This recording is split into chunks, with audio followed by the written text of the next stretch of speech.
Hello, I am Kelly from the Lush Kitchen and I'm here today at the Green Hub, which is part of manufacturing here in Lush. I'm here to see Susie from the Earth Care team and also to talk to Mark from the Green Hub team to find out what goes on here. So I'm going to head inside.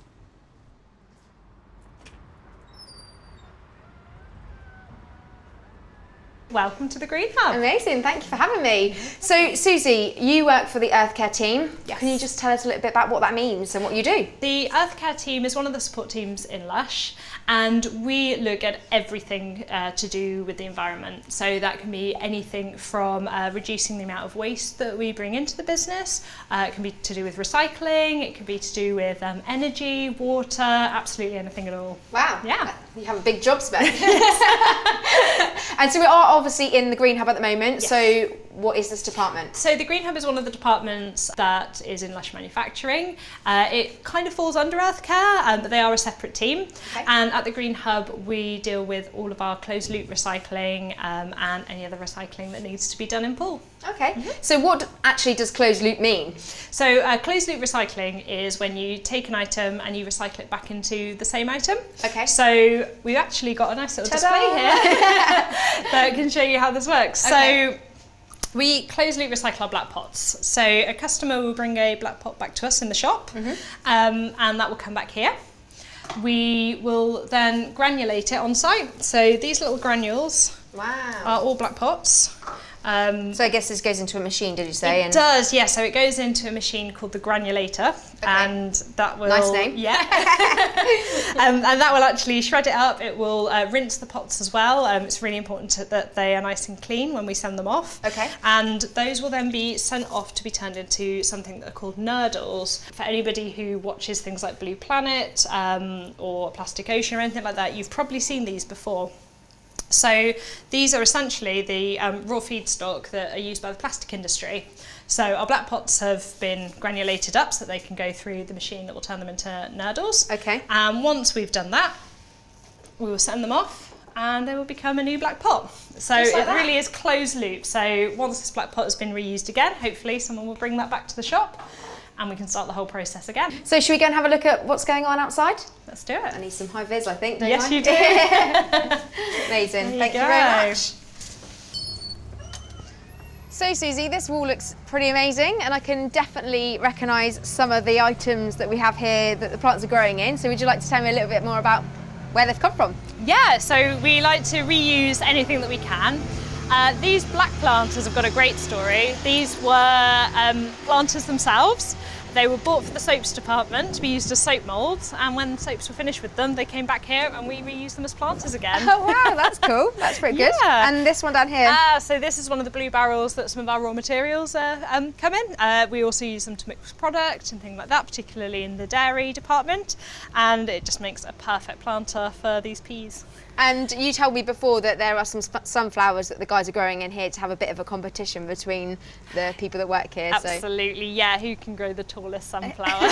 There's a definite winner. Adding a bit of fun in there too. Yes. So Susie, there's lots of containers that we're walking past at the moment. What is actually in them all? So we've got a bit of everything in here, anything from packaging that comes into the business, maybe from our raw materials, to obviously our black pots, but also all of our moulds. So okay. I can show you these. Customers might be familiar perhaps with these, particularly if they've done a Lush party where you get to make your own bath bomb. Yeah, I've definitely seen these in the Lush kitchen. So Yeah. Yes, so these here are to make our ballistics, and they will come back to us from the department when they finished using them. Okay.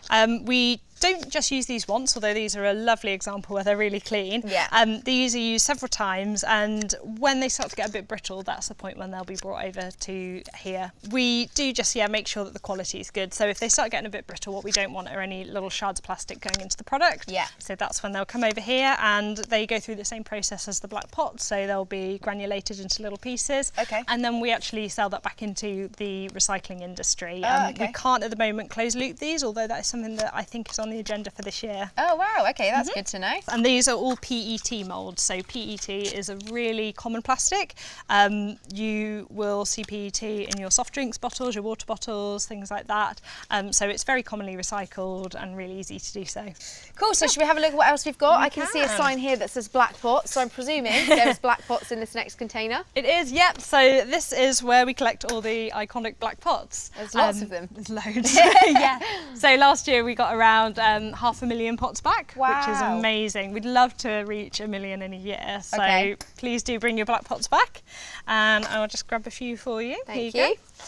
So these will go into the building over here, and we will pop them in the granulator. Okay. Sometimes they do need cleaning. I think you notice that they're not at their cleanest. Yeah, these ones. I was just about to say that. I mean, I used to work in the pool shop, so I was part of this process as well, and I'm obviously accepting black pots that customers did bring in. So and sometimes they wasn't the cleanest, but how does that cause a problem for you guys here in the Green Hub? Yeah, so it can do.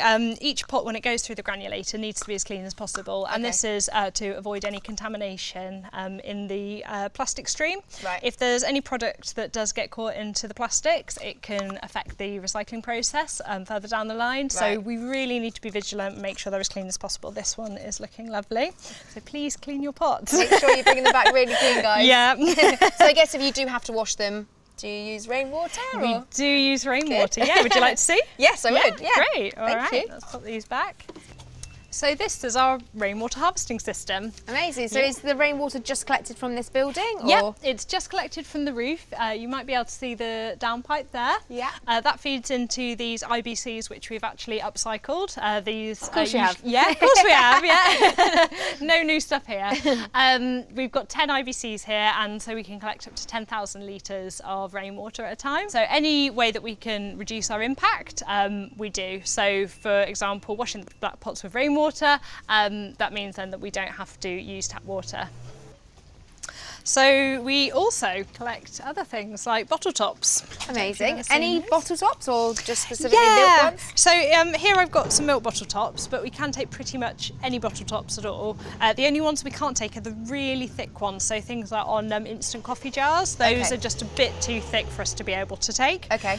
But yeah, anything else we can take. So we store them in here, and when we've got enough, we send them off to a company who'll turn them into a board for us, and that board can be used for building things. So we've used it in some shop designs, we've used it to upcycle furniture, and we've even donated some to charities where they can use it as well. That's brilliant. So can these actually be recycled at home anyway, or? Sometimes. So the scheme was originally done because bottle top recycling was really inconsistent, and it still is fairly inconsistent. It is getting better, but we still want our customers to have that option that if they can't recycle their bottle tops, that we can take them and do something really useful with them. That's amazing. Very good to know.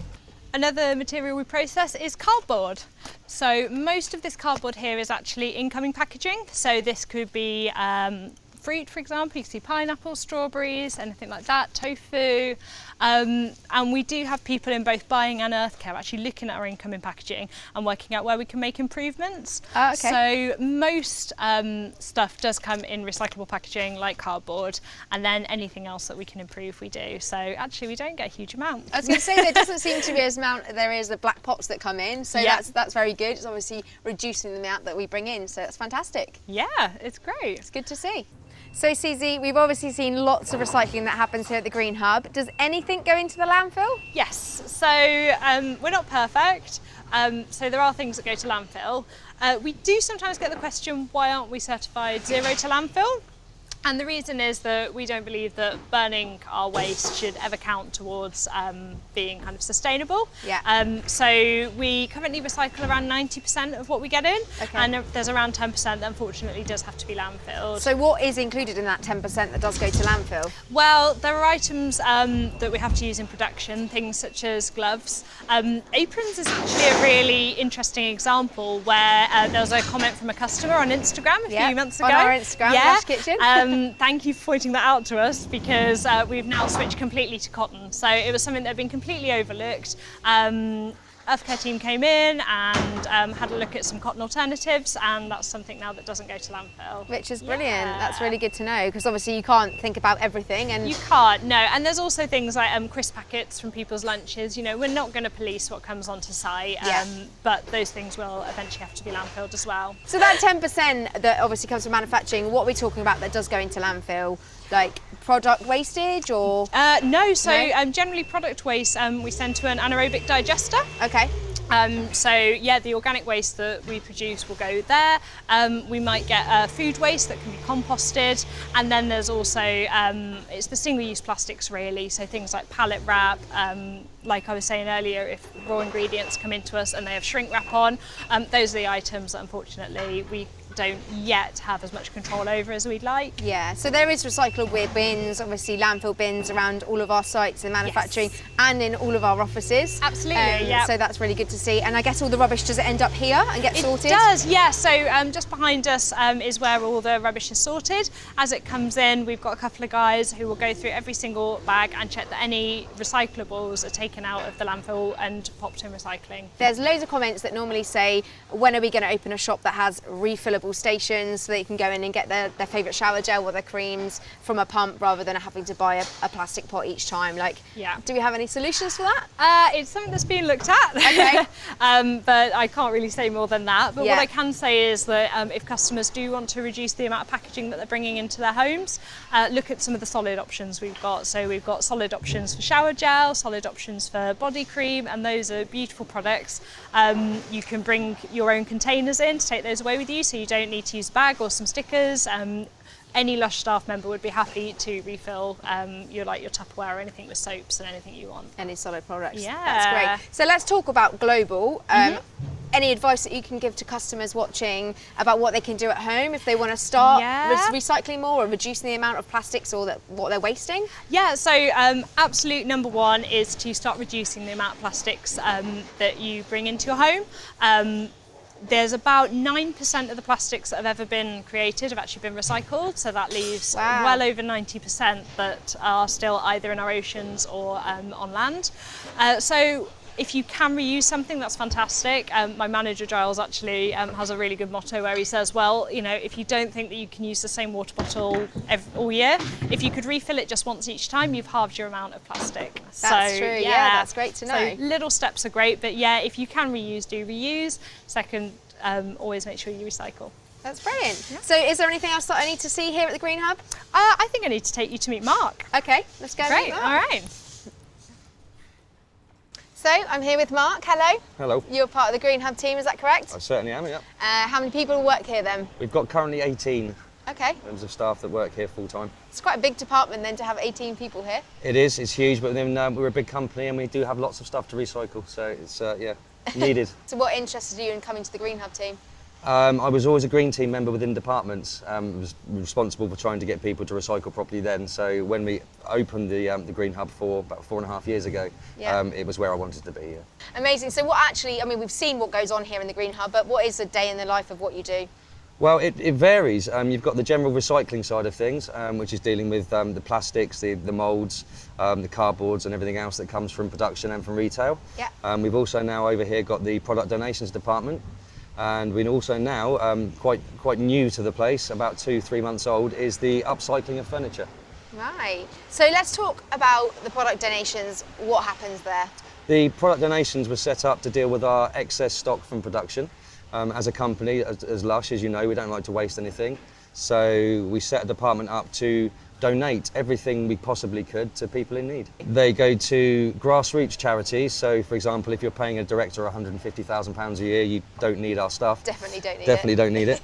And it's anything from children's hospices to the homeless, to refugee camps all over the world. Basically, anyone who is really out and down on their luck and needs a bit of an uplift. And this is all year round, isn't it? All year round, yes. Yeah, it's not just Christmas and... No, all year round. 700 different charity donations last year alone. Amazing. So, in terms of other donations, what other things do we donate to these types of charities? Well, we started off with the product, and then one of the charities asked us if we had any shoes. Okay. And of course, every year we get a certain amount of temporary staff leave and their shoes get left behind. So we started pairing them, cleaning them and supplying shoes.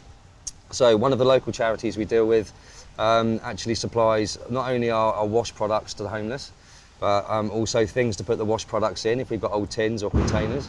Then we began supplying the shoes, and then they said, have you got any clothing? So very kindly, lots of staff began bringing in clothing donations. And one of the charities locally now is supplying enough shoes and clothing to people that they're actually managing to find full-time work. Wow. So we've got 14 homeless people in the last 2 months that are able to go and work on building sites because they've got our shoes, which Wow, is that's really, incredible. really cool. What other people would see as waste, we've made into something not just worthwhile, but spectacularly worthwhile, which is really cool. So I guess everybody can do this at home, can't they? With things that they don't need, instead of chucking it away or taking it to the tip, actually Everything. maybe. Yeah, absolutely. Everything can have a new life. As you've seen around the building, we've got flower pots made out of old moulds. We've got, we've got a kayak around the front that we found during a clean on a building site. Yeah. That we've made into a flower planter. Yeah. So yeah, as long as you've got sort of a little bit of creativity, you can make something new out of near enough everything. So is it a kind of a free-for-all for everybody that's working here and just say, oh, I've seen this, I want to make this, it's really cool, and that's allowed, or how does it work? We've had to run it alongside the work we're already doing. Okay. As is with everything, you have to prove first that it can be done and it should be done before somebody will say, here's a building, here's some money. Yeah. And that's what we've been doing. So in between our old jobs, where we used to go away and sit down and watch things on our phone, we now actually think about things while we're going along, and then when we get the time, we're jumping on it and spending as much time as possible upcycling things. So there's a lot to think about, isn't there? Yeah, there is a bit. So what's next for the Green Hub? Well, who knows? It seems to change almost daily. The hope is that the upcycling and the product donations guys will be able to move on to their own building. The recycling hub, as it is, needs its space back really to I was going to say, continue. it doesn't seem big enough for everything that you've got going on. It's quite cuddly. We're all friends. But realistically, the upcycling and the product donations needs to move on now to a space it can flourish in better. Fantastic. Right, well thank you very much for talking to me and telling me loads more information than I didn't know about the Green Hub. You're welcome, thank you. Thank you. Wow, I have learnt so much today here at the Green Hub, and by talking to Susie and Mark, I've learnt lots about reducing, reusing and recycling. So there's definitely things that I can learn and take away for at home in my own life. And you guys can too. It's as simple as changing one small thing maybe every month, and over the course of a year, 12 things can make a huge impact on the environment. So have a think about what we're doing, guys. Everyone can make a difference.